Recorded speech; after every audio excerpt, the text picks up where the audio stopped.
Thank you very much, Alex. Well, following Alex's analysis of warranties and the difference between warranties and conditions and representations, I'm going to look at indemnities, including the differences between indemnities and both warranties and guarantees. So let's start with the question, what is an indemnity? An indemnity is a promise to be responsible for another's losses. If A promises to indemnify B for the consequences of a specified event, and that event occurs, then B can ask A to make a monetary payment to cover the loss that B suffers. This typically happens where A can create that risk of a loss which B would otherwise have to bear. One common example is the third-party intellectual property or IP indemnity. For example, A licenses its software to B. If A's software infringes the IP of a third party, then B, as a user of that software, could also be in the firing line for a claim by the third party. So A indemnifies B to the effect that if B suffers a loss as a result of a third-party claim, then B can pass that loss on to A. That's an example of the use of an indemnity to provide for an allocation of risk where the parties want to contractually alter the default position because they've agreed that one party shouldn't have to bear a particular loss. However, indemnities are also sometimes used as a form of backup in relation to a breach of contract, which might be either for a specific breach or generally for any breach of contract. Why is this done? After all, as we've already heard from Vanessa, if there is a breach of contract, then the innocent party has a range of remedies available, including a right to claim damages for the loss that it suffered. There are a number of perceived advantages to obtaining an indemnity in relation to a breach of contract over and above the rights bestowed in a damages action. The first is the scope of the loss that might be recovered. The losses that can be recovered by way of damages are limited by the principles of remoteness from the Hadley and Baxendale case. You can recover your direct losses and your indirect losses, but any other losses are judged too remote and are not recoverable. The second is mitigation of loss. When the innocent party claims damages for breach of contract, the courts require him to have taken reasonable steps to mitigate his losses. He won't recover all of his losses, even direct or indirect losses within Hadley and Baxendale, if the court believes that those losses could reasonably have been avoided. But if the innocent party has the benefit of an indemnity, does that change the situation? Is he still limited as to the losses he can recover, and does he still have a duty to mitigate those losses? The short answer is that the position is not clear. Certainly, if the indemnity is supporting an event other than a breach of contract, then the payment obligation can be enforced as a debt claim, and there's no duty to mitigate and no issue as to remoteness of loss. If the event which the parties anticipated actually occurs and the indemnified party suffers a loss as a result, then the specific amount is recoverable as a debt claim under the indemnity. However, if the indemnity is supporting a breach of contract claim, it's not clear that the indemnity automatically overrides the ordinary rules about remoteness and mitigation of loss, which apply to a claim for damages for breach of contract. Several previous cases, which I've listed on the slide there, culminating in Roy Scott and Dishmail in 1993, indicated that an indemnity was always capable of being structured as a debt claim, and so there was no duty to mitigate. However, none of those cases actually involved a general indemnity for breach of contract. Then in 1998, we had the Eurus case, when the court said that indemnity could be used in two senses. It could mean an obligation to pay damages, or it could mean an obligation to pay all losses, and the relevant contract would need to be construed in each case to determine what the parties intended. In that case, the court didn't see sufficient indications that the parties intended to exclude the usual common law rules, so in effect the obligation was one to pay damages. What the court was saying here is that even a clause expressed as covering all losses can't literally mean that, because there has to be a chain of causation between whatever is the relevant event triggering the indemnity and the loss which is claimed. It's not in fact all consequences that are the subject matter of an indemnity. It's only consequences that are approximately caused that will be covered. So when the indemnity is triggered by a breach of contract, the test of causation will still be used by the courts to define the scope of recovery, which means that very clear language is going to be required if losses which would be considered too remote under the Hadley and Baxendale principles are to be recovered. As the judge himself put it in that case, where the indemnity is triggered by a breach of contract, the indemnity, as a matter of construction, absent contrary provision, of which all consequences is not, to my mind, an example, only covers foreseeable consequences caused by that trigger. And for completeness, I've also noted two more recent cases on the slide which address this same point. So bearing those cases in mind, a few drafting tips to highlight at this point if the indemnity is being considered from the viewpoint of the indemnified party. The first tip is to avoid simply relying on general terms such as all losses or all damages to recover loss or damage that may be remote, assuming of course that that's what's intended, and to instead ensure that the drafting expressly includes reference to any specific losses intended to be covered. It could also be stated that the indemnified party has no duty to mitigate. The second tip is to avoid using concepts such as direct and indirect or consequential loss to describe the scope of the indemnity. Why? Because those terms live in the Hadley and Baxendale world of contractual damages, and that's not what you're trying to achieve when you structure your remedy as an indemnity. What you want is to be reimbursed for your losses and for the indemnity to operate as a form of debt recovery mechanism. Let's move on now to look briefly at the interrelation between indemnities and warranties. Sometimes a contract contains a provision to the effect that A warrants that something is the case, or something is not the case, or something won't happen, and if it does, A will indemnify B against all resulting loss.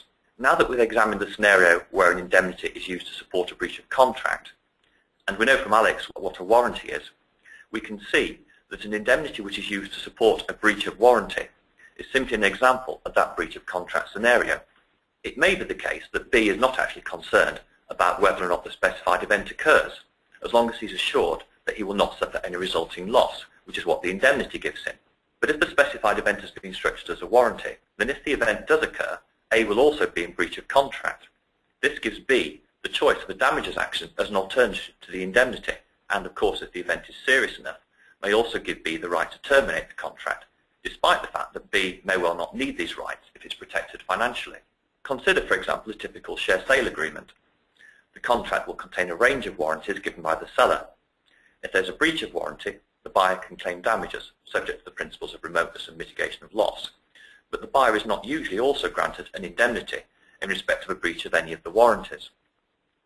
On the other hand, during the course of his due diligence, the buyer may uncover a specific liability that seems likely to be incurred and which will affect the value of the company or otherwise involve it suffering a loss. The buyer doesn't obtain a warranty from the seller that the event won't happen. He's already identified it and is not seeking to put the seller in breach of contract if it does occur, but instead he takes an indemnity so that he's assured that he won't suffer any loss if the liability comes to pass. The fact that the seller has disclosed the liability to him, or the buyer has otherwise become aware of it so that the seller may not be in breach of contract, is irrelevant to the operation of the indemnity. Finally, let's compare and contrast indemnities and guarantees. What's a guarantee? A guarantee is a promise to ensure that a third party fulfills its obligations, and or a promise by the guarantor to fulfill those obligations if the third party fails to do so. So a guarantee is a contractual agreement that creates a secondary obligation on the guarantor to support a primary obligation of one party to another. This might be a financial guarantee, for example, where a lender obtains a guarantee for the financial obligations of the borrower, but it could be any form of performance guarantee.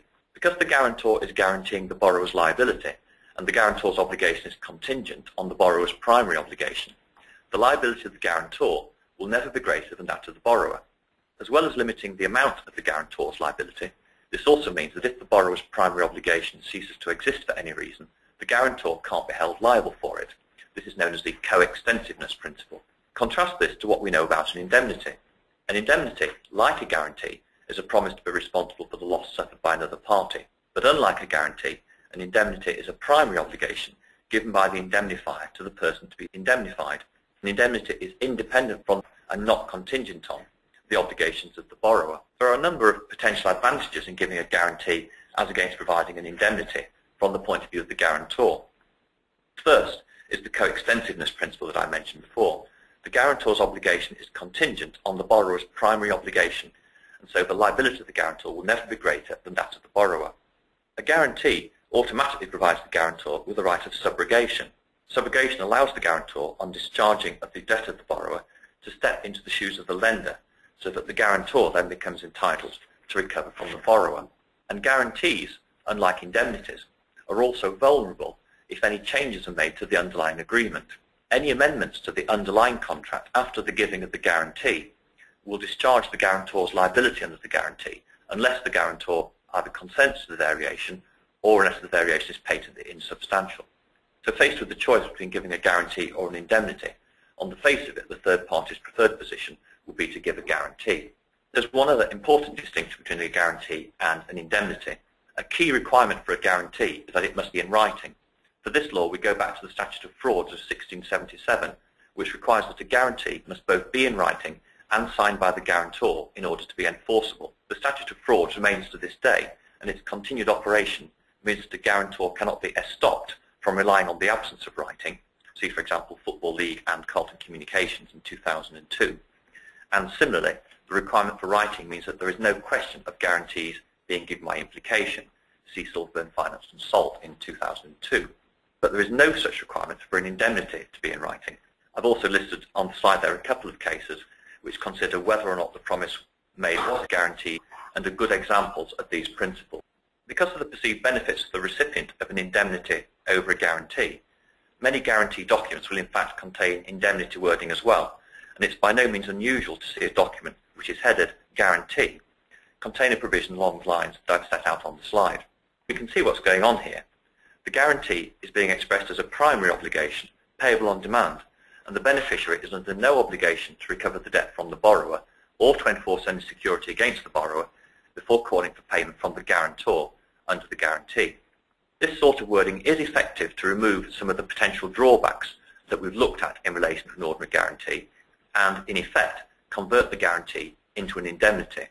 The example wording that I've provided is in fact exactly the wording used in Vandermeer and IAG Capital in 2007, which is the case noted on the slide, where the document was also headed this guarantee and the obliger was defined as the guarantor. And this case illustrates both that it's perfectly practicable to incorporate effective indemnity wording into a guarantee document, as banks and other lenders habitually do, and second, it doesn't matter what the document is titled. Whether it's a guarantee or an indemnity, all boils down to whether the actual substance of the promise constitutes a primary obligation or a secondary obligation.